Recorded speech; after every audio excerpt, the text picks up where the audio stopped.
마태복음 10장은 제자의 길에 대해서 우리에게 말씀해 주고 있습니다.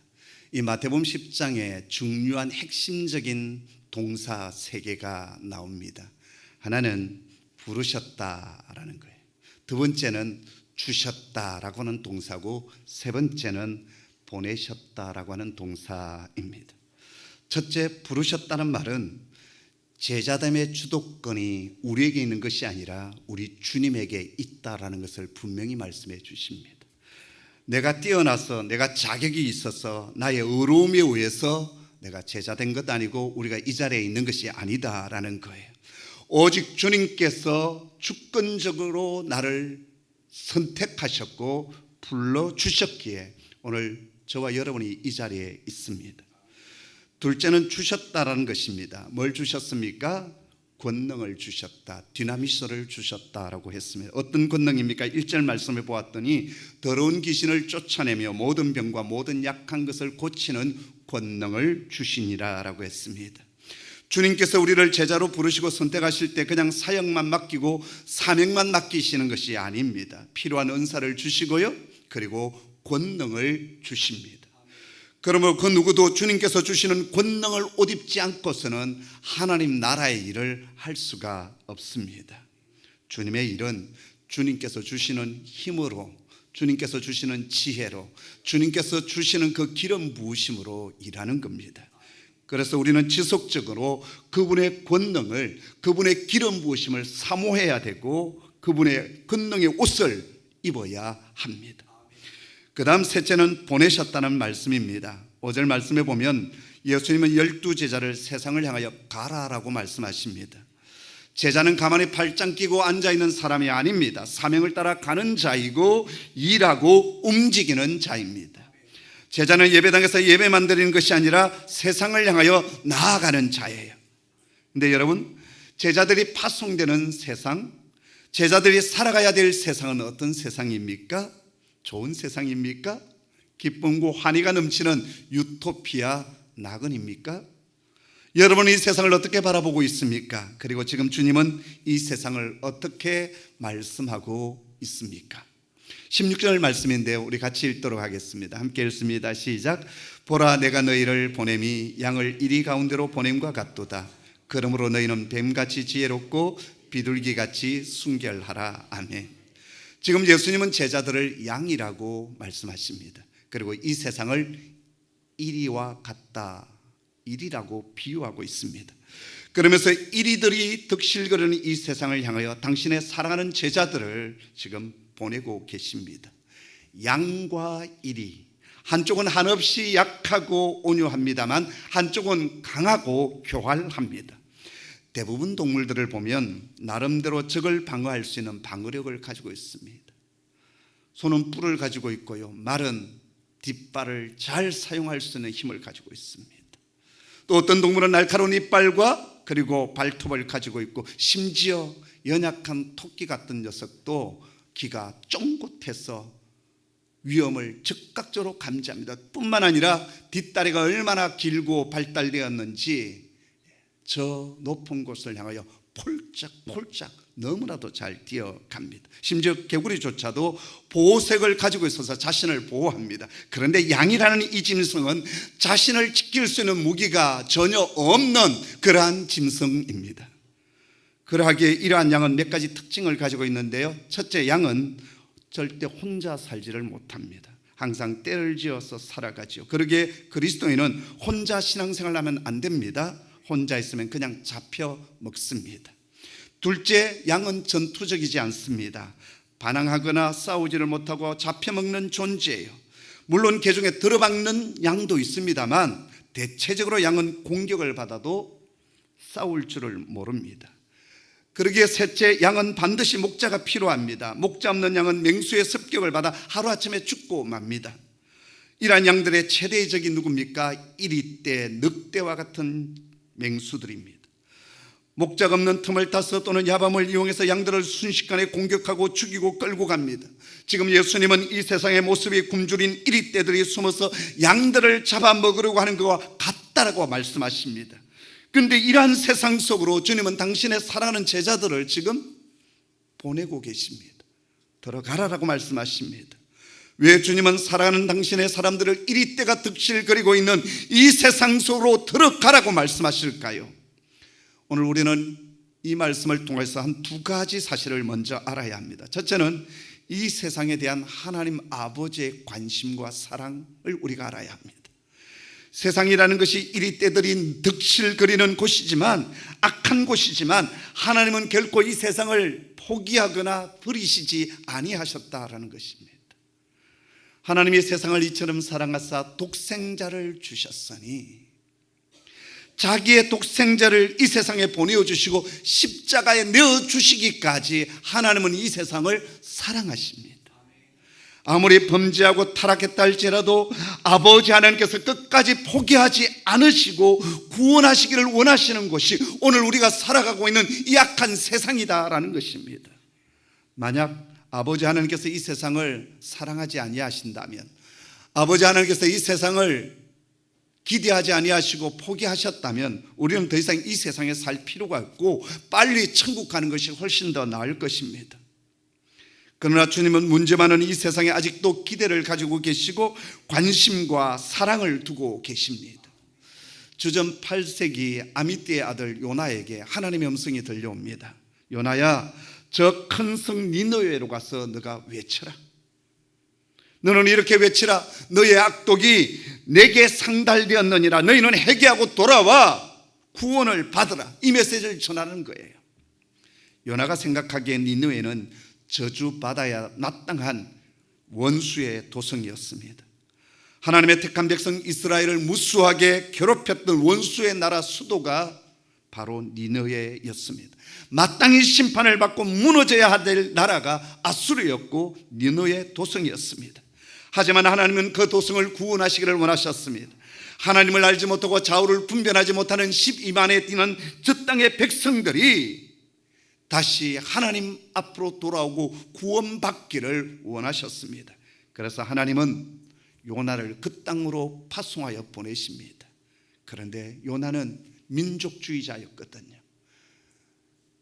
자신의 민족을 그토록 괴롭혔던 저 나라 망해버려야 되는데 하나님의 말씀은 가서 복음을 전하고 그들을 구원하라는 거예요. 그래서 어디로 갑니까? 정반대 방향, 지중해 연안에 있는 요빠 항구로 내려가서 지금의 저 에스파냐 스바나 지역인 땅끝 다시스로 가지 않습니까? 근데 하나님은 풍랑을 일으켜서 요나로 회개하게 하고 다시 그 땅으로 가게 합니다. 그만큼 하나님의 마음이 원수의 나라 망해버려야 마땅한 그 나라 그 도성에 있었다라는 것입니다. 이것이 이 세상을 향한 하나님의 마음입니다.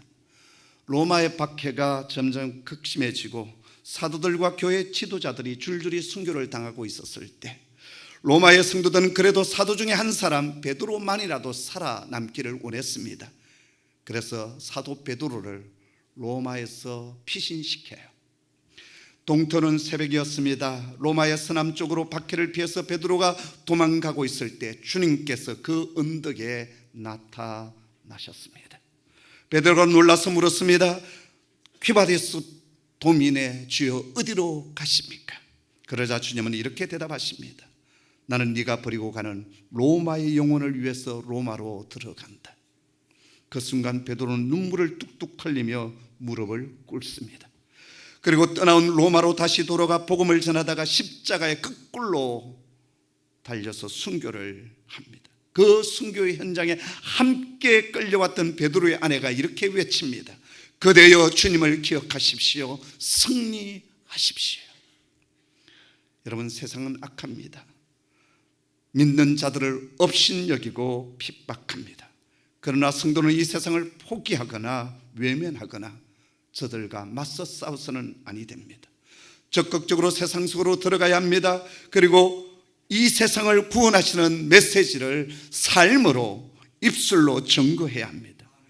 그러려면 길은 하나밖에 없습니다. 주님처럼 베드로처럼 자기의 십자가를 지고 살아가는 것입니다. 그래야만 이 세상을 살릴 수 있습니다. 물론 이 세상은 영원하지 않습니다. 우리가 보는 이 세상은 장차 없어질 세상이에요. 하나님께서 새하늘과 새 땅을 분명히 다시 재창조하여 만드실 것입니다. 그러나 이 세상에는 하나님께서 사랑하시는 당신의 사람들이 있습니다. 하나님은 악한 이 세상에서 자기 백성들을 찾아내시고 그들을 구원하시기를 원하며 우리가 누리고 있는 저 천국의 자녀됨의 축복을 저들도 누리기를 원하고 있습니다. 그 일을 위해서 저와 여러분을 먼저 부르시고 또 이 자리에서 예배드리게 하시고 또 이곳에서 아름다운 공동체를 만들게 하셨습니다. 여러분, 산모가 아기를 낳고 나면 대부분 미역국을 먹지 않습니까? 그런데 미역국을 별로 좋아하지 않는 산모도 미역국을 먹습니다. 왜 그럴까요? 그래야만 젖이 돌고 아기에게 초유를 먹일 수 있기 때문입니다. 우리가 악하고 이 험한 세상에 살아가는 이유, 돈을 많이 벌고 성공하기 위해서, 내 이름을 드내기 위해서, 그것이 우리의 삶의 목적일 수가 없습니다. 하나님의 마음이 나의 마음이 되고 아버지의 뜻이 우리의 뜻이 되어서 이 땅을 구원하는 구원자로서 우리가 살아간다. 그런 삶의 목적을 분명히 하게 될 때 하나님 우리의 삶의 모든 영역을 책임져 주시고 공급하여 주시고 세워 주실 것입니다. 어느 유명한 부흥사 목사님께서 병이 들어서 병원에 입원을 하게 되었습니다. 이런저런 얘기를 듣는 가운데 좋은 한약재가 있다고 해서 수백만 원을 들어서 한약재를 몇 달 동안 복용을 하게 되었어요. 소식을 듣고 친구 목사님이 찾아왔습니다. 그리고 이렇게 농담을 했습니다. 여보게, 천국이 좋다면서 왜 그렇게 안 가고 버팅기고 있는가? 그랬더니 이 목사님께서 아무 대답을 못 하시는 거예요. 그리고 서로 둘이 쳐다보면서 껄껄 웃었다고 합니다. 참 역설 같은 이상한 삶을 우리가 살아가고 있습니다. 우리가 바라보는 저 하나님의 나라 천국 얼마나 아름답고 평화롭고 얼마나 좋겠습니까? 그런데 왜 이렇게 복잡하고 범죄 많고 폭력 있는 위험한 곳에 하나님 우리를 이렇게 살게 하실까요? 바로 그것은 이 세상을 향한 하나님의 관심과 사랑이기 때문입니다. 그러기에 오늘 저와 여러분은 이리 때와 같은 이 세상 속으로 들어가 살고 있습니다. 세상이 그리스도인들을 세속화시키는 것이 아니라 그리스도인들이 세상을 변화시켜 가야 합니다. 투쟁이 아니라 사랑과 화해로, 미움이 아니라 용서로 자기 생명을 바쳐서 세상을 변화시킬 책임이 먼저 부름을 받은 저와 여러분 속에 분명히 있습니다. 이것을 여러분 기억하시길 바랍니다. 두 번째로 오늘 말씀 속에서 우리가 생각해야 할 것은 양이 1인 가운데 살아가게 될 때 양들이 살아가는 이 세상이 얼마나 험악하고 문제가 많고 악한 것인가를 우리 주님께서 잘 알고 계시다라는 겁니다. 여러분, 우리들이 천국에서 산다고 하면 아무 갈등이 없을 거예요. 그러나 우리가 살아가고 있는 이 삶의 자리에 들어가면 수많은 문제들이 있습니다. 곤모와 술수가 난무하는 세상이 이 세상입니다. 살아남기 위해서 이간질도 하고요, 거짓말도 하고요, 협박도 해야 되는 세상입니다. 이것이 우리에게는 갈등이지요, 아픔입니다. 말씀대로 살아가려고 하는 그리스도인들이 이 세상 속에 살아갈 때 고민과 갈등이 참 많습니다. 이것이 우리의 고난이 되는 거예요. 내가 잘못해서 당하는 고난이 아니라 그리스도인이라는 사실 때문에 말씀대로 살아가기 때문에 당하는 고난과 아픔이 있습니다. 그래서 진정한 그리스도인들은요, 이 세상의 악함 때문에 고민하고 갈등하고 괴로워할 수밖에 없습니다. 만약 그것이 안 되어 있다고 한다면 내 신앙에 지금 문제가 있는 겁니다. 그러나 여러분, 우리가 분명히 하나 알아야 될 것이 있습니다. 우리가 연약한 양이지만 목자 없는 양은 아니다라는 것입니다. 목자 없는 양은 외롭고 쓸쓸하고 무능합니다만 목자와 함께하는 양은 든든합니다. 부족함이 없습니다. 능력이 있습니다. 다윗은 고백하지 않습니까? 여호와는 나의 목자시니 내게 부족함이 없으리로다. 할렐루야. 우리 주님 우리에게 약속하십니다. 너희가 세상에서 시험을 당하나 담대하라. 내가 세상을 이기었노라. 아멘. 주께서 주시는 약속을 굳게 잡는 저와 여러분 되기를 간절히 소원합니다. 여러분이 이 세상을 가만히 보십시오.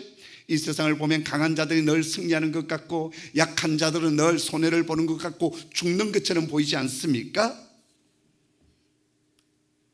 여러분, 우리 입 안에 이빨과 혀를 생각해 보십시오. 강한 게 뭡니까? 이빨 아닙니까? 이 강한 이빨 때문에 우리 혀를 깨물기도 하고 피를 흘리기도 합니다. 그러나 여러분, 죽기 전까지 단단하게 살아남아 있는 게 어느 것이죠?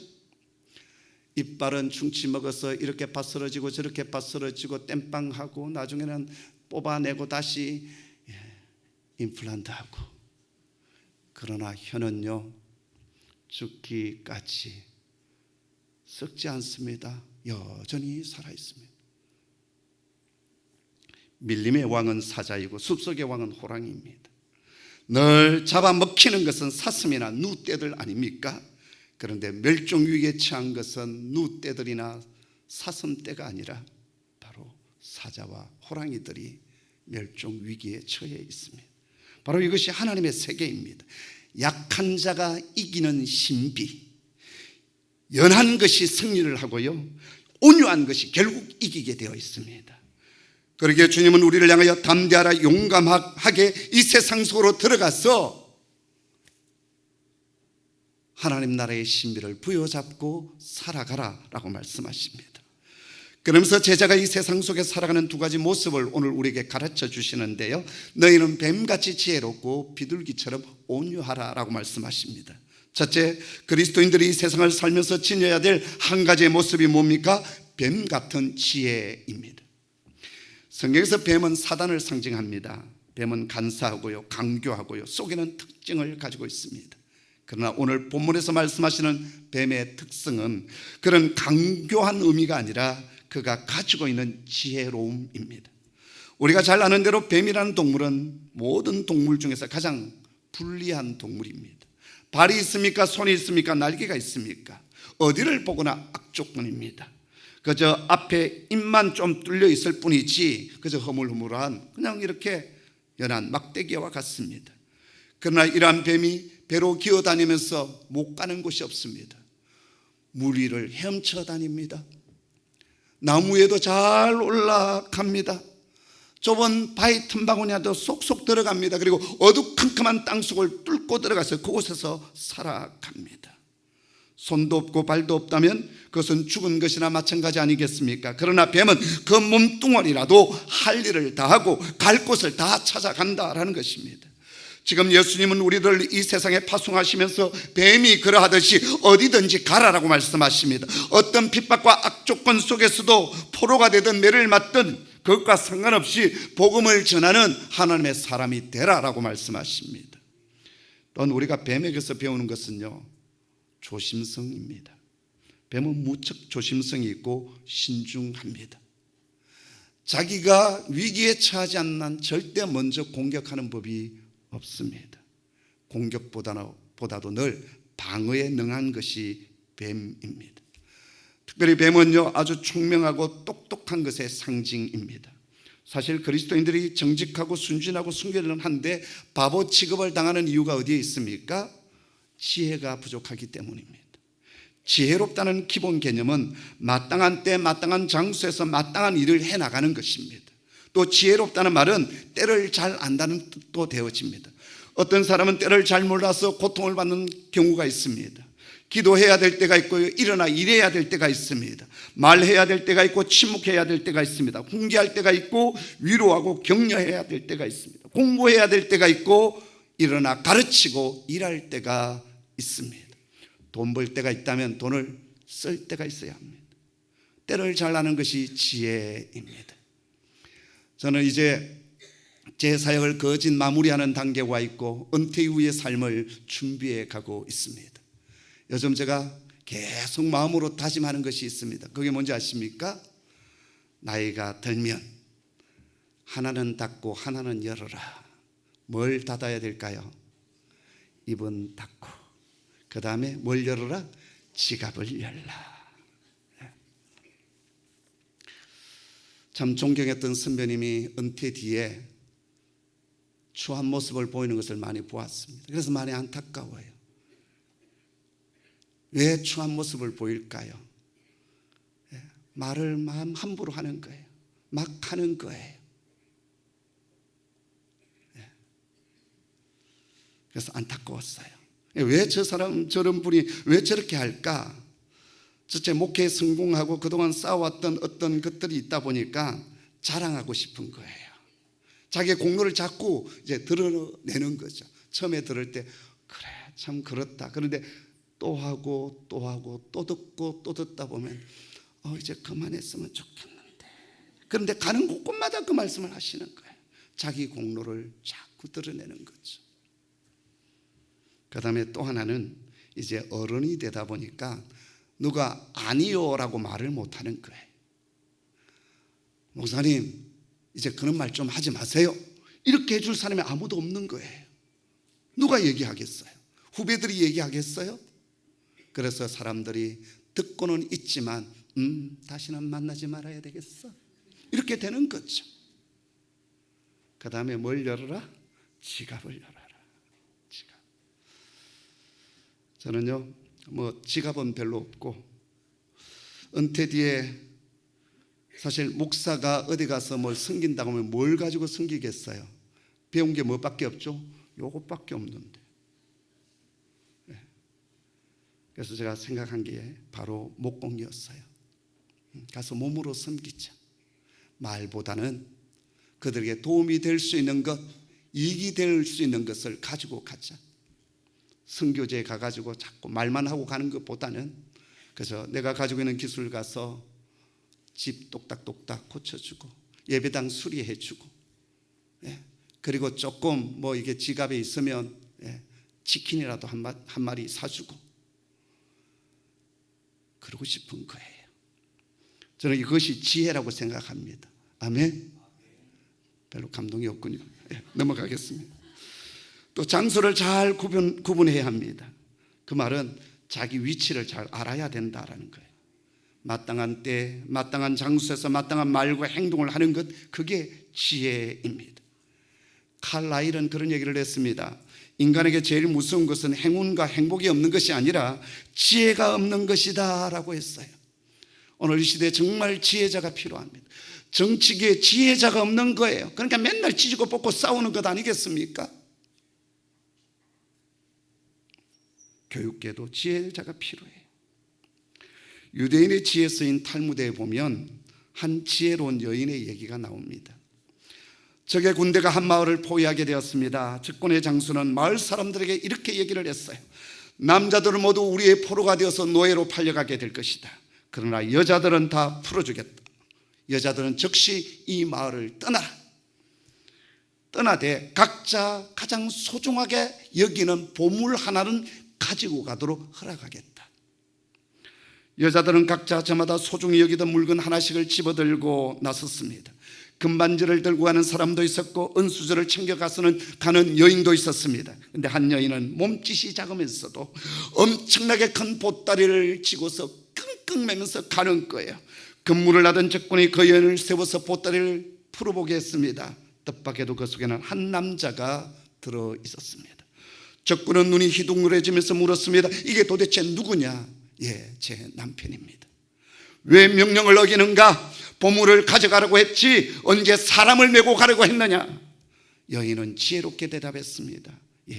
제게 가장 소중한 보물은 제 남편입니다. 결국 적군의 장수 앞으로 끌려왔습니다. 적군의 장수는 여인의 지혜와 그 마음의 감동을 받아 남편을 데리고 가는 것을 허락했다고 합니다. 지혜로운 말 한마디는 사람을 살립니다. 또 지혜로운 사람이 사랑을 받습니다. 예수님은 참 지혜로우셨습니다. 어느 날 바리새인들이 예수님을 함정에 빠뜨리려고 누구에게 세금을 바치는 것이 옳습니까? 라고 했을 때 주님은 가이사의 것은 가이사에게, 하나님의 것은 하나님의 것으로 바치라라고 했습니다. 가나마다 현장에 잡혀온 그 여인들을 향하여서 사람들이 돌을 들어 치려고 할 때 주님께서는 죄 없는 자가 돌을 들어 치라라고 했고 그 여인을 살려주셨습니다. 참 지혜자이신 주님께서 우리를 향하여 지혜로운 자가 되라라고 말씀하십니다. 어떻게 지혜로운 자가 될 수 있을까요? 여호와를 아는 것이 지혜의 근본이다라고 했습니다. 여호와를 알아야 합니다. 창조주 하나님을 알아야 합니다. 그러기 위해서 우리는 하나님의 말씀인 성경 속으로 들어가야 돼요. 성경을 읽고 성경을 암송하고 묵상하게 되어질 때요, 학력이 높으냐 낮으냐 상관없이 우리는 진정한 지혜자가 될 수 있고 하늘의 지혜를 가진 자가 될 수 있습니다. 골로새서 2장 3절에 보면 그리스도 안에는 지혜와 지식의 모든 보화가 감추어져 있느니라라고 했습니다. 예수 그리스도 안에 모든 지혜와 지식의 보화가 감추어져 있습니다. 그래서 우리는 예수 그리스도를 바라보아야 합니다. 야고보서 1장 5절에 보면 너희 중에 누구든지 지혜가 부족하거든 모든 사람에게 후히 주시고 꾸짖지 아니하시는 하나님께 구하라 그리하면 주시리라. 지혜가 부족합니까? 후히 주시고 꾸짖지 아니하시는 하나님께 구하는 사람 되시기를 바랍니다. 여러분, 자녀를 교육하는 일에도요 지혜가 필요해요. 자식들이 다 달라요. 한 뱃속에서 태어나고 씨도 똑같은 몸에서 나왔는데요 애들이 다 달라요. 똑같이 키우면 안 돼요. 옆집의 애와 우리 집의 애 다르다고요. 어떻게 키워야 됩니까? 그 아이에게 맞는 지혜가 하나님께 있어요. 그 아이를 보내신 분이 누구십니까? 하나님이셔요. 그 아이를 설계하신 분이 누구십니까? 하나님에게 있어요. 그래서 우리는 하나님 앞에 이 아이에 대한 지혜를 구해야 돼요. 어떻게 말해야 되는지, 어떻게 대해야 되는지, 어떤 비전을 가지고 키워야 되는지 우리는 자녀 양육에 있어서 하늘의 지혜를 구하면서 키워가야 돼요. 옆집 따라가면 안 됩니다. 맘카페에 있는 얘기 들어서 따라가면 안 돼요. 아이 죽입니다. 왜 다른 설계도면 다른 지혜를 가져와서 아이를 키우려고 그래요?